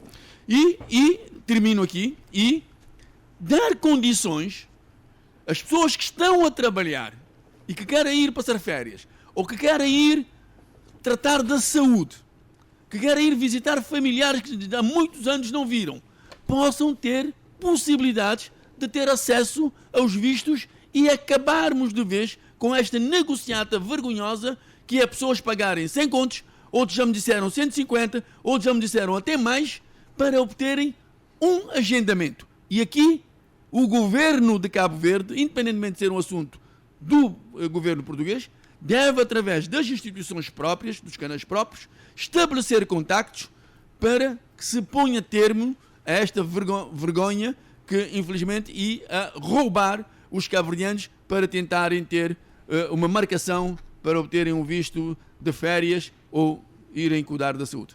Muito bem. Demos do Almeida. Uma outra questão também que tem acontecido ultimamente é a questão de algumas restrições à imigração nos Estados Unidos, mas também, né, para a Europa de um modo geral. Por exemplo, acho que ontem que saiu uma informação de que os vistos dos cabo-verdianos para os Estados Unidos foi reduzido para uma entrada. Antes era 5 anos, agora dizem que é 3 meses e com entrada única. E também está no Parlamento, em Portugal, a lei da nacionalidade da imigração, de modo geral, essa alteração, proposta de lei de alteração da lei de imigração, que tem levantado alguma preocupação, apesar da tranquilização que o ministro Paulo Rangel, mesmo o presidente da República de Portugal, Marcelo Rebelo de Sousa, tem dito que não é motivo, não deve preocupar os cidadãos da CPLP. Ora bem, eu já lá vou muito rapidamente dizer que quando o deputado Aniceto Barbosa diz que são os empresários que devem pagar melhor, trata-se de mais uma afirmação que demonstra que afinal o governo não assume as suas responsabilidades. Porque o Conselho de Concertação Social existe, nomeadamente, para se estabelecer consensos relativamente ao nível salarial que é praticado nos diferentes setores. Portanto, um governo que existe, que tem um Ministério do Trabalho, não pode tirar a toalha ao chão e dizer os privados que aumentem ou deixem de aumentar o salário. Isso é muito grave. Isso é muito grave porque não há, de facto, política para o emprego digno e bem remunerado que eles prometeram. Que fizeram, de resto, um cavalo de batalha. Mas... essas restrições? Quanto às restrições? Bom, ainda sobre o... É preciso dizer que o censo que nós temos é de 2021. Não é? É o censo de 2021. E que, ao fazermos a avaliação da população residente, nós temos de ter em consideração, para além da taxa de natalidade e dos óbitos, as entradas e as saídas. Não é? Isso é absolutamente importante. Mas, objetivamente, o que sabemos é que o mercado cabo-verdiano, neste momento, padece de mão de obra qualificada e formada. Todos os empresários o dizem. Isso é uma realidade indesmentível. E nós estamos a perder mão de obra qualificada, manifestamente, por falta de oportunidades no país. Agora, bom, as políticas de imigração, nomeadamente fez-se aqui referência aos Estados Unidos e a Portugal, são políticas em defesa de interesses dos países que definem essas políticas. Estados Unidos e Portugal e outros países não definem políticas de imigração considerando interesses dos países emissores desses imigrantes. Portanto, Cabo Verde não pode contar com a solidariedade de Estados outros. Cabo Verde tem de criar as condições internamente para que a sua população possa ter trabalho digno, trabalho estável, trabalho bem remunerado, para que não sinta a necessidade de ter... Agora, o que é que acha dessa redução de entrada e também da duração de vistos para Estados Unidos, por exemplo?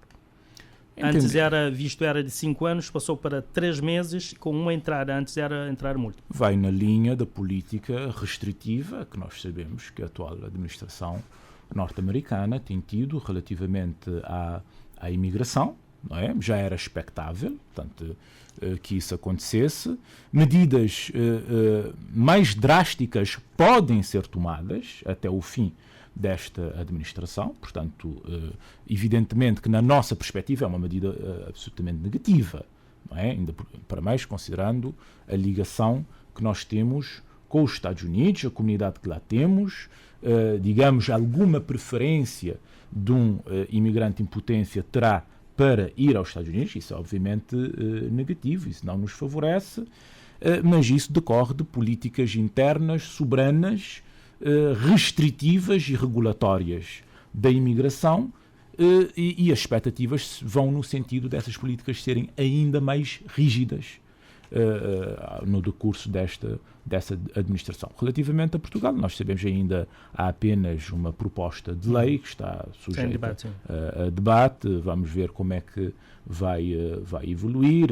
Levantam-se questões muito sérias de legalidade e de constitucionalidade, mas é uma questão interna deste país que está determinado a reforçar os mecanismos de regulação dos fluxos migratórios e de tornar, digamos, o acesso à nacionalidade portuguesa muito mais difícil do que é neste momento, considerando a lei atualmente em vigor. Aniceto Barbosa, essas medidas restritivas, nomeadamente a redução de 5 para 3 meses, 5 anos para 3 meses o visto para de entrar nos Estados Unidos, e também essa entrada passou a ser de entrada única. Antes era múltiplas entradas. Sou jornalista, eu peço desculpas, mas eu tenho que voltar rapidamente a eu fico sempre no fim, e como é no fim tenho que... Agora não está no fim, está no meio. Não, rapidamente, é para dizer que o colega Demos falou da questão dos privados, é que o governo está a deitar a toalha ao chão, esse é o discurso dele, ele está permanentemente a dizer isso, mas eu diria que há incentivos aos privados. Ainda recentemente nós debatemos no Parlamento a questão dos privados, da privatização do mundo privado em Cabo Verde. Depois dizer que são instrumentos utilizados pelo Estado para estimular o investimento privado, promover o desenvolvimento económico e criar empregos, tais como que tipos de incentivos? Incentivo fiscal e aduaneiro, sabe bem que sim, isenção de IVA sobre bens de investimento, redução ou isenção do IUR, também com um período largo de 5 a 10 anos, créditos fiscais e mais outros. Portanto, são incentivos. Isto nada tem a ver com políticas laborais. São incentivos. Nada tem a ver com políticas laborais. Permita-me só terminar. Quando está a dizer... Elevação permita-me, por favor. dos salários praticados. Isso não tem absolutamente nada a ver. Eu posso deixar falar sozinho. Vamos deixar o Aniceto. Eu já estou a ver que o colega deputado Demos, quando eu tento argumentar e defender, depois ele não me consegue ouvir porque está focado na sua ideia e na sua mentalidade. Agora vamos lá.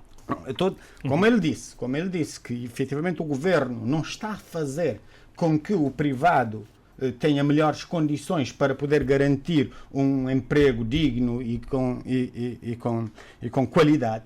Eu estou a mostrar-lhe que, efetivamente, o governo tem feito o seu trabalho. De facto, na concertação social, deve, sim, pedir ou exigir com que o privado cumpra pelo menos o que é que está estipulado na nossa legislação e no nosso regime. Agora, voltando o senhor não anda na concertação social, portanto, o senhor não sabe. Eu estou a dizer o que é que o governo diz. Agora, vamos deixar o Aniceto então terminar agora. Efetivamente, para dizer, só para terminar esta parte, há incentivos fiscais aduaneiros, isenção de IVA sobre os investimentos, redução e isenção de IUR, créditos fiscais, isso tudo para os privados, para poderem melhorar as suas condições empresariais e criar condições para o desenvolvimento e promover o desenvolvimento económico em Cabo Verde, criação de empregos, etc.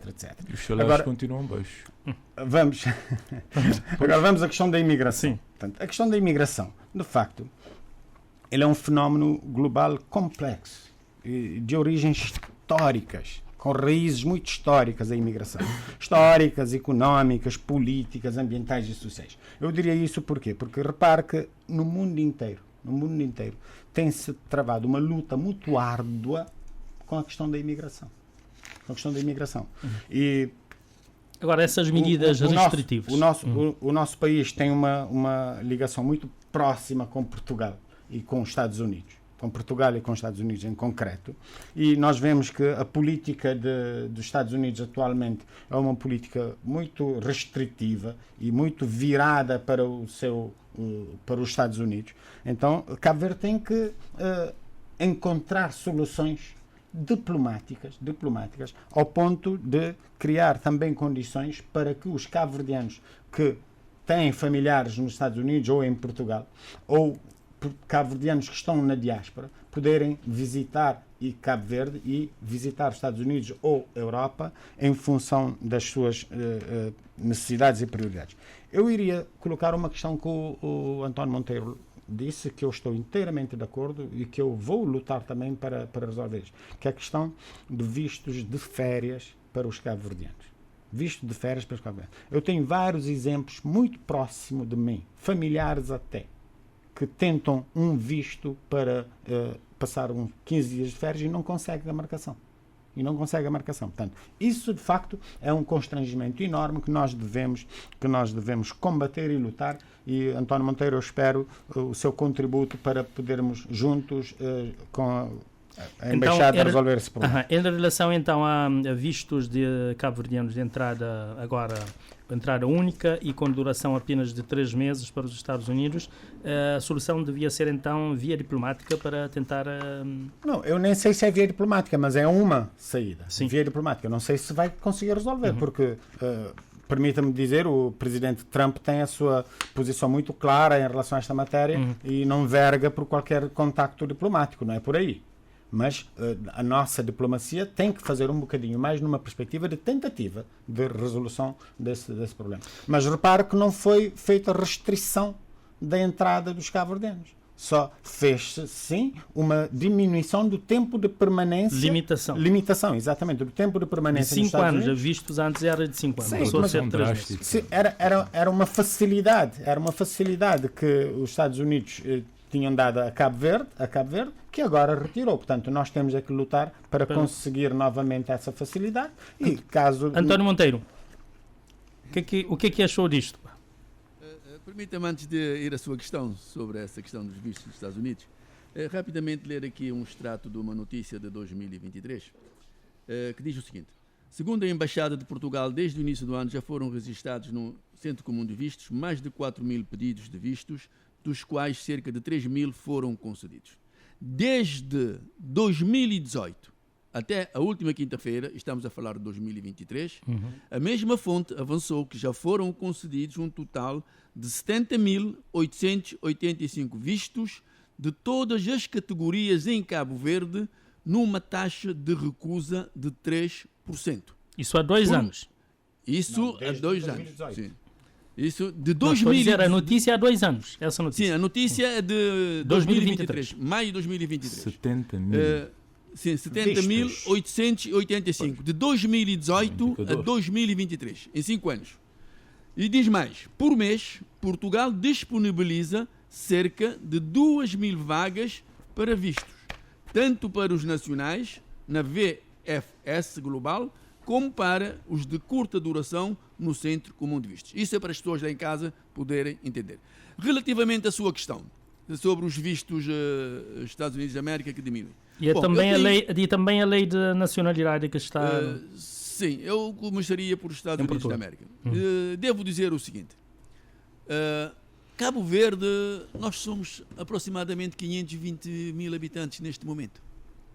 520 mil habitantes. Há quem diga que nos Estados Unidos estão mais de 500 mil cabo-verdianos. Há outros que dizem que é 1 milhão. Pronto, eu não sei quantos. Mas pronto, vou partir da base mínima. O mapeamento da diáspora está em curso. Sim, vou partir da base mínima de 500 mil. Ora, nós somos um pequeno Estado com uma população ínfima. Nós ocupamos o lugar 178 em termos de dimensão populacional. No universo dos 190 e tal países, penso eu, nós ocupamos o lugar 178. Quer dizer, estamos na cauda em termos de dimensão populacional.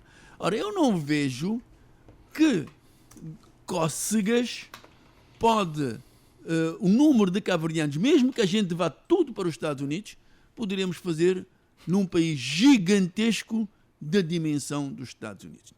E é bom não esquecermos que no Parlamento cabo-verdiano, há uns anos atrás, nós assinamos um acordo, ou ratificamos, que é o SOFA.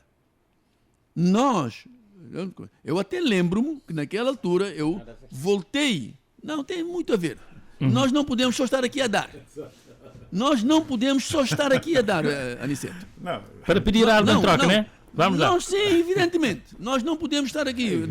Nós somos um país pequeno, mas estamos centrados numa posição geográfica muito interessante, então não podemos só dar. Não, nós temos que exigir também para aquilo que a nossa população entende ser oportunidades para melhorar a sua condição de vida e para melhorarmos, num aspecto geral, a própria dimensão do país. Portanto, nós assinamos um acordo SOFA e eu, na altura, fiz uma intervenção face à declaração do ministro, na altura, Luís Filipe.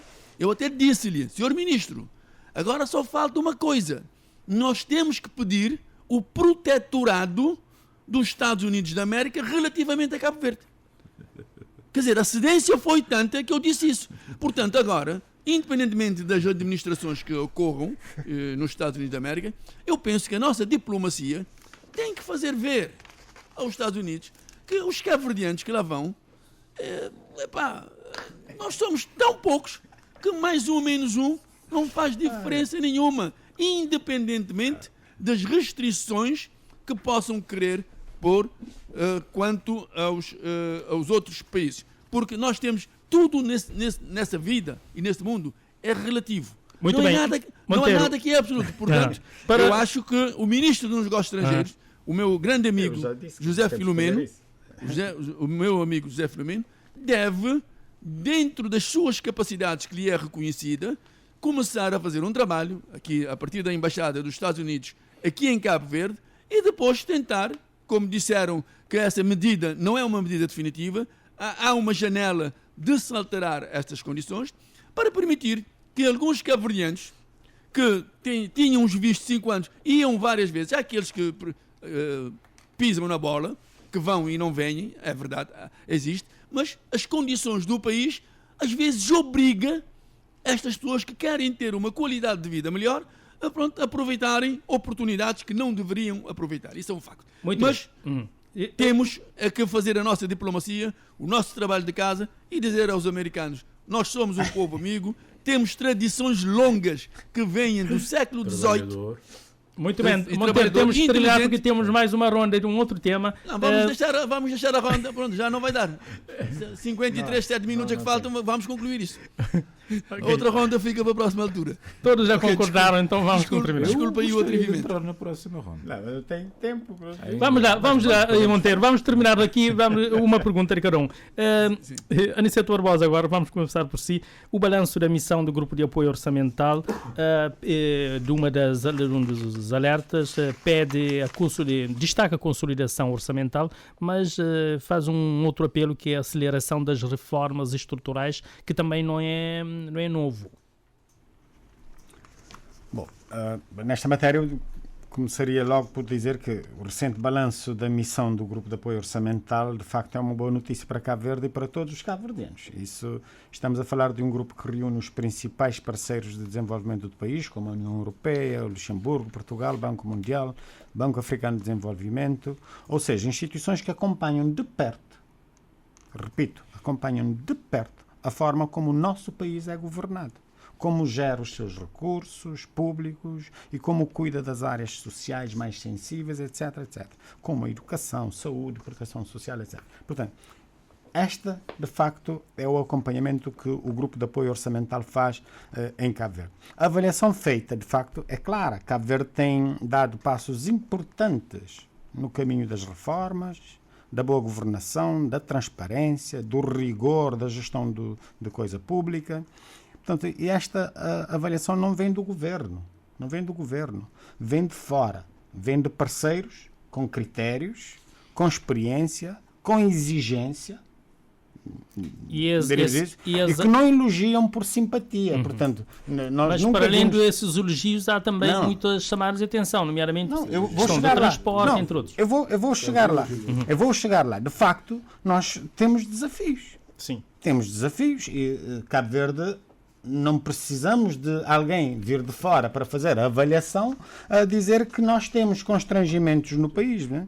Portanto, nós, para merecermos a confiança internacional, temos que, de facto, detectar as nossas fraquezas e trabalhar na base dessas fraquezas para melhorar cada vez mais a competitividade cabo-verdiana e a acreditação de Cabo Verde a nível internacional. Portanto, é este o papel que Cabo Verde tem trilhado. Aliás, o vice-primeiro-ministro disse que essas chamadas de atenção estão alinhadas com as ações e as iniciativas do governo. Exatamente. Portanto, o Sr. jornalista acabou por confirmar, de facto, o que o Sr. primeiro-ministro disse. Ele disse, o vice-primeiro-ministro. O vice-primeiro-ministro disse isso e nós todos concordamos porque nós estamos a trabalhar para isso e há um reconhecimento tácito de todos os organismos internacionais que vigiam Cabo Verde nesta matéria económica e que dizem que Cabo Verde está num bom sinal. Não é à toa que foi agora classificado como país de rendimento médio alto. Portanto, por causa dos resultados do trabalho. Esse balanço e as chamadas e os alertas, chamadas de atenção, nomeadamente na questão da aceleração das reformas estruturais. Bem, o que eu acho que é preciso aqui reter tem a ver com a questão dos transportes e a diversificação da nossa economia. Porque sobretudo o setor do turismo. Sobretudo do setor do turismo.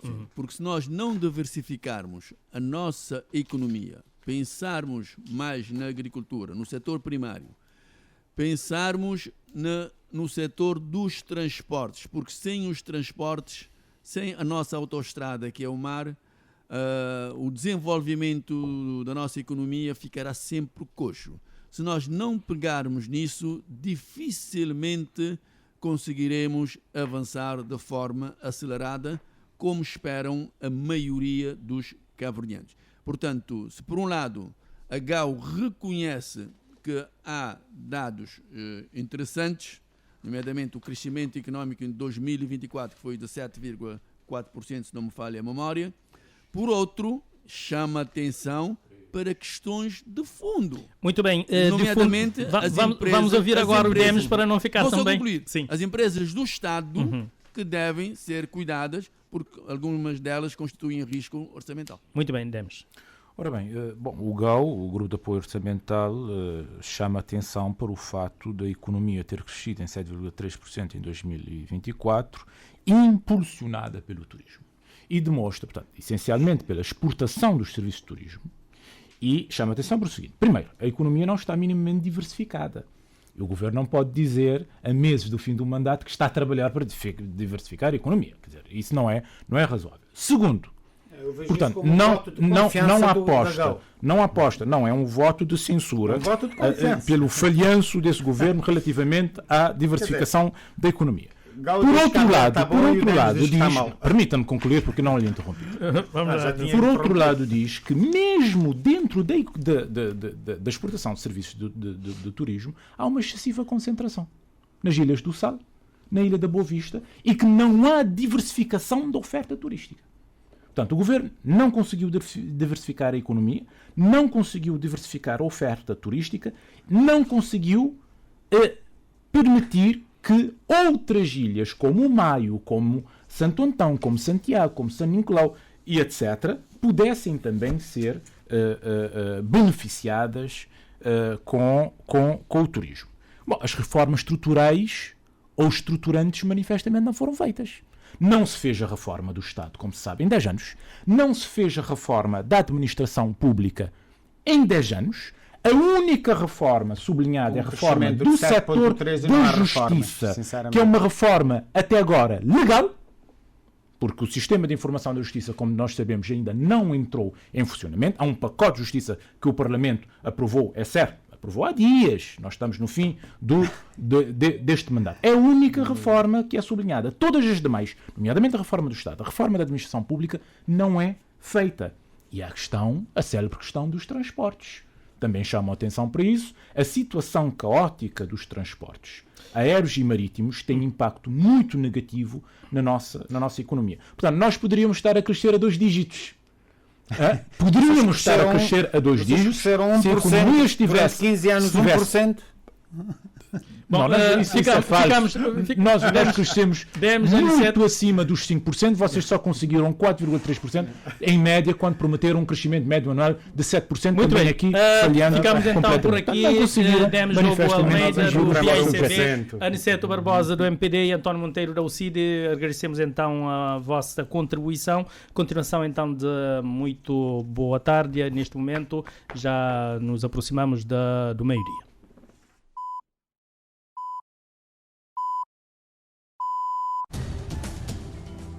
RCP Notícias.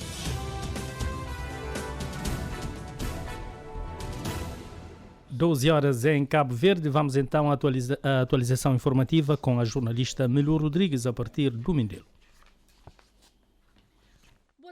Os bombeiros de São Vicente voltaram a ameaçar com greve durante os dias do Festival da Baía das Gatas, marcado para iniciar a 13 de agosto. Além de uma lista de reivindicações com 9 pontos, os bombeiros e o sindicato reclamam o cumprimento dos acordos assinados em agosto do ano passado. Eidiga Neto, coordenador do SIACSA em São Vicente, diz que se não forem cumpridos, desta vez avançam para a greve.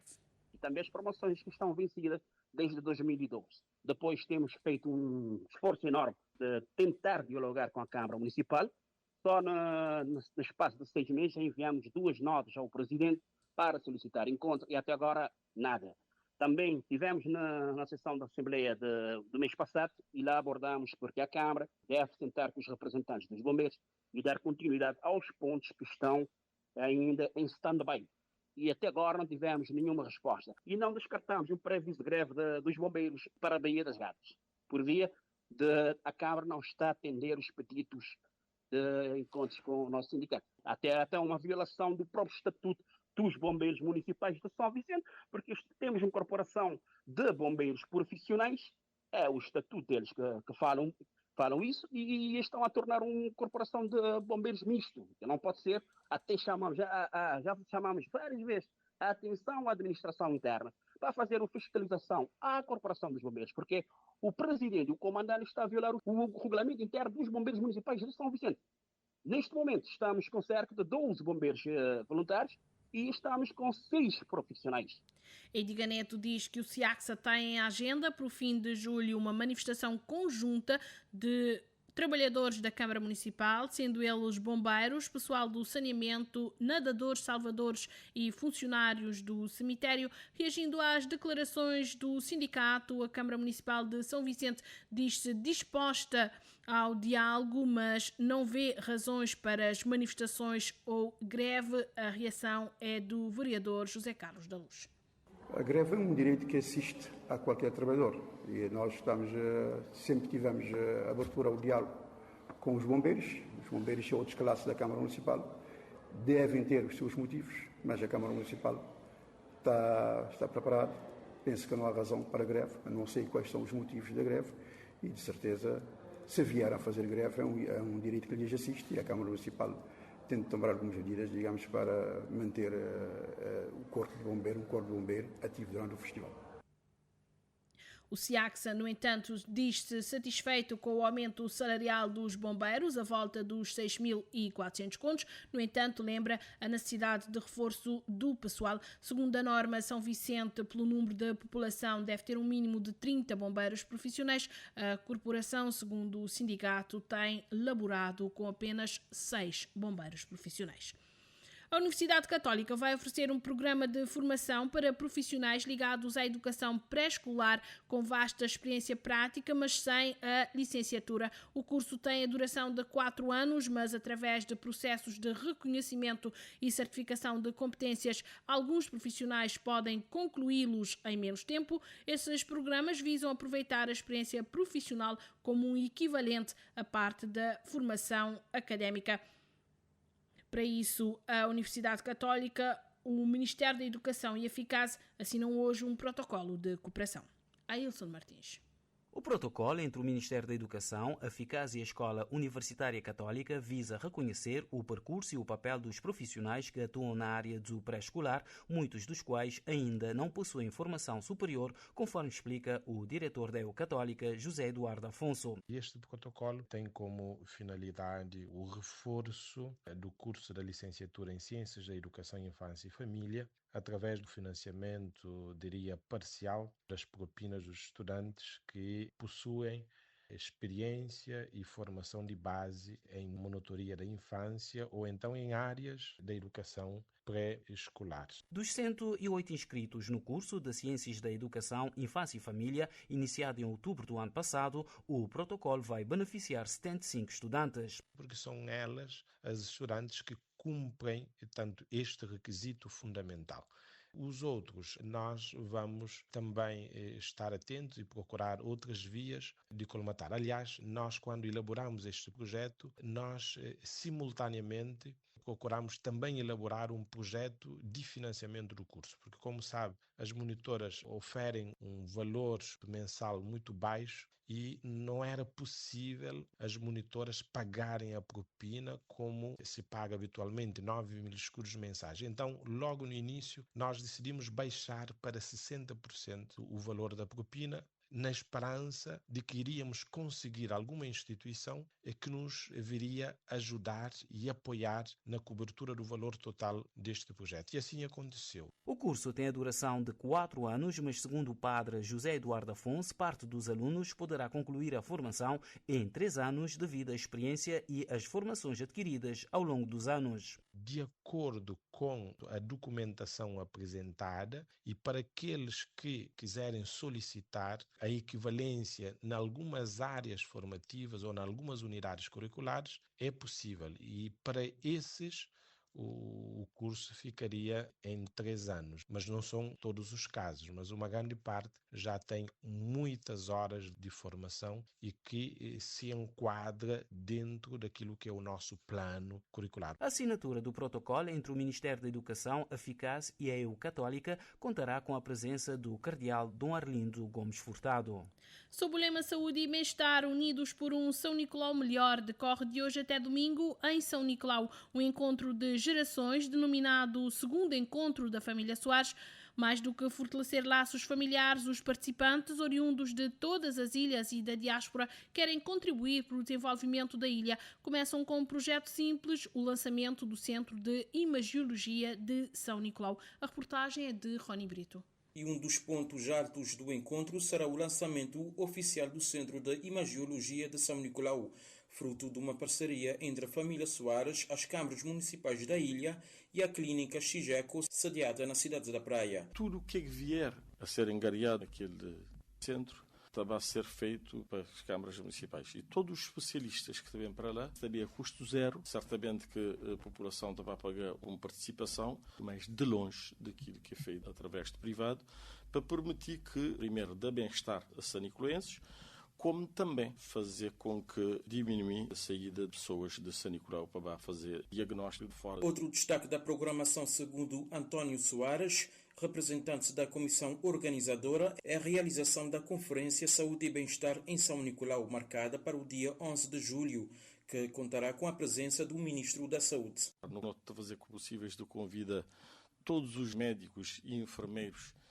que esteve na São Nicolau desde 75 até agora, permitir homenagear-se, como também fazer com que não traga uma resolução sobre saúde e bem-estar em São Nicolau. Também tem presente um especialista, professor doutor da Universidade de Santos, de Brasil, com o objetivo de animar um tema mais de saúde e bem-estar. Aproveitando o contexto do encontro, António Soares abordou também um dos principais desafios que afetam a ilha, os problemas nas ligações marítimas que têm provocado diversos constrangimentos aos comerciantes e passageiros. De acordo com o representante, a associação encontra-se já em contacto com o governo, apelando por ligações diárias entre São Nicolau e São Vicente, o que, segundo ele, traria grandes benefícios para os são nicolauenses. Se vê a ilha está receptiva a isso, tem algumas coisas que devem ser colmatadas e não tem esperança que, dentro em breve, notamente